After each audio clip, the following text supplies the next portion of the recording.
And let's go back to Eyewitness News reporter Will Silverstein's report to tell us the way of lowering the number of people on the street, which is not too clear. A senior advisor from Governor Newsom's office came to Bakersfield to speak with Mayor Go and several other city officials about homelessness. Actually, can we clap for all of you guys? Officer Kaka with the governor's office was impressed to see a room full of officials with the city and the county trying their best to reduce the amount of people living on the streets in Kern County. But despite her brief adulation for the group of individuals in the room, Kaka was disappointed. I will say there was one very critical piece of the puzzle that I didn't see is also lived experience. To have that voice on the table is very critical. The roundtable was held at a homeless shelter, the Navigation Center on East Brundage Lane, but only media and officials were allowed entry to the discussion. Among those officials was Bakersfield Police Captain Jeff Burdick. One of his major concerns is those who are resistant to receiving shelter from the city.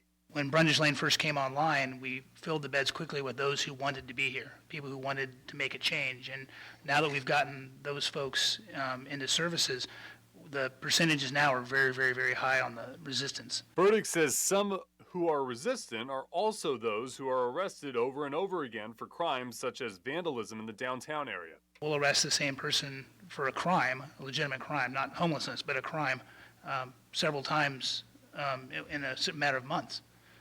Even in the same month. Jim Wheeler, the executive director of a faith-based homeless outreach program, hopes Kaka can secure more funding towards solving substance abuse problems on the street.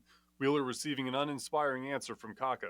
We need those services for mental health services, but I would like to see something similar for substance use disorder. There's not a lot of state resources available for them, so if we could beef up those resources while not hurting our other funding resources, I think that's really important. I want you all to know that I'm listening and I'm hearing and I'm regurgitating. It's not quite clear what the next steps are in addressing homelessness and actually implementing policies, but we'll continue to follow and see what we can find out in the weeks to come.